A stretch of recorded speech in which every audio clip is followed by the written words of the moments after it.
What's up everyone? Thomas here, back with another video, and today I will break down the Sony Play Memories time-lapse app using my prized compact camera, the Sony RX100 IV.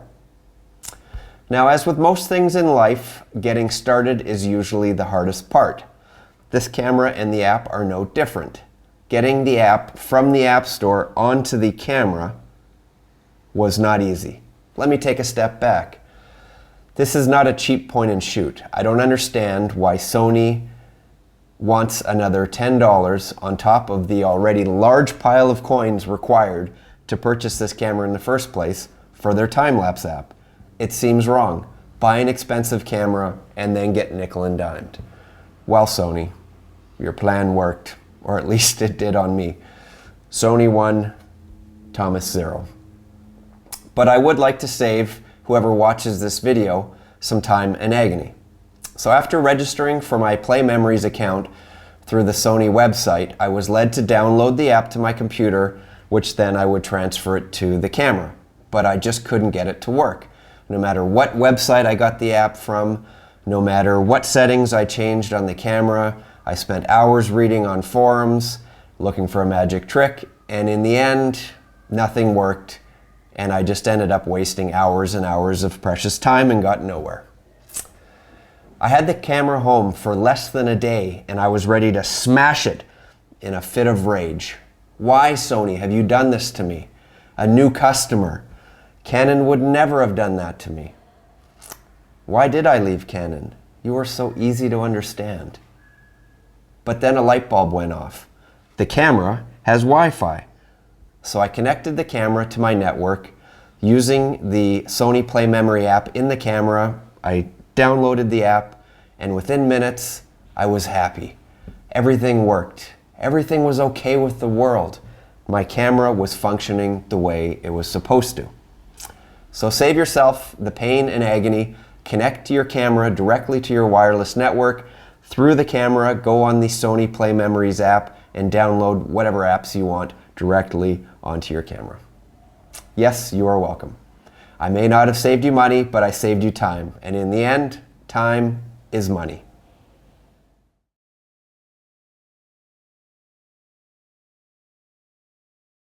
The time-lapse has some automatic modes and some manual modes, so it all depends on your level of camera knowledge and your desired photographic outcome.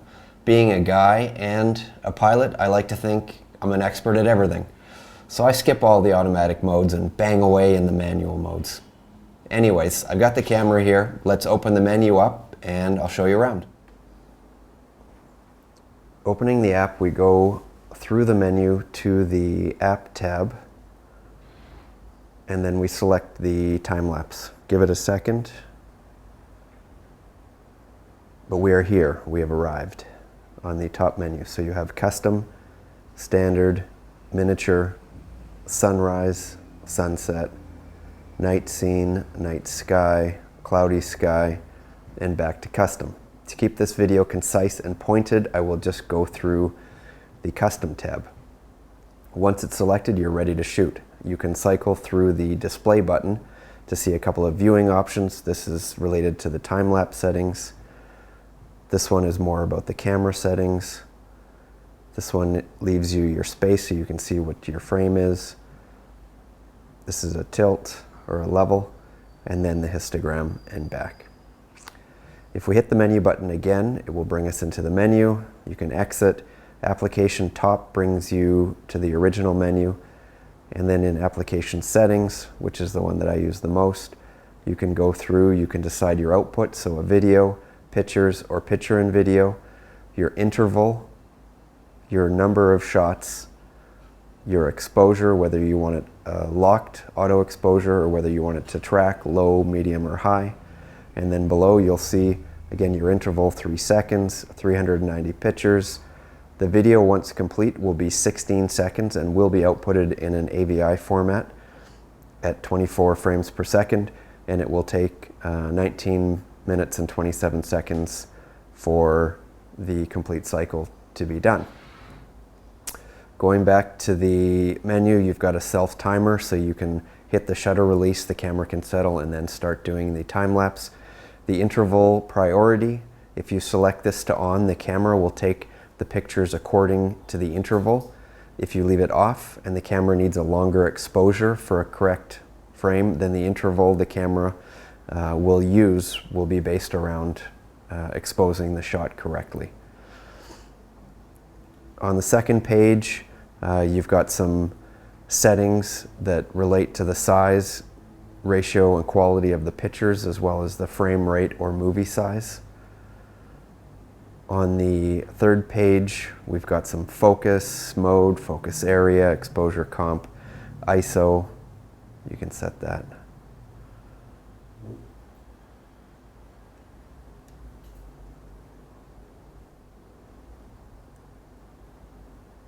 Fourth page is white balance, creative style, picture effect. So you can go through in here and change the styles. Clear, deep, light, portrait, landscape, sunset. Or you can go into picture effect, in which case you can change, again, more of the look, posterization, retro, soft high key, partial color, high contrast, HDR. I usually leave these all off. Again, a lot of these things are things that you can do in post. On the last page, you've got monitor brightness, so I put it to dim in the hopes that it will save battery life, and then you've got the test shot feature by hitting the trash can button.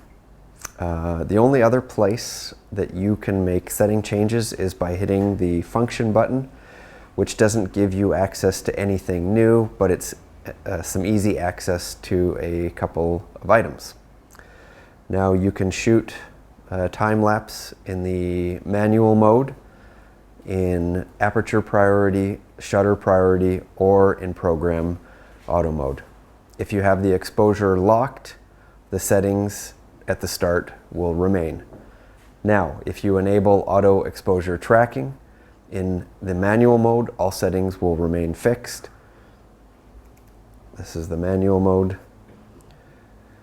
In shutter priority, the ISO and the shutter will stay fixed, but the aperture will adjust to expose the pictures correctly. And again, if you are in aperture priority, then the aperture will stay fixed and the ISO will stay fixed, but the shutter will adjust. These can be used if you're doing a sunrise or sunset or changing conditions. The only quirks that I came up against in shooting is that I did find out the hard way that if you leave the ND filter on, which the RX100 does have during your normal shooting, and then switch to time-lapse, there's no way to turn that on or off. So you actually have to leave the time-lapse app and then return. So I will show you a couple of time-lapse shots completed in Kuala Lumpur. Have a look. I hope you enjoy, and then we'll wrap it up.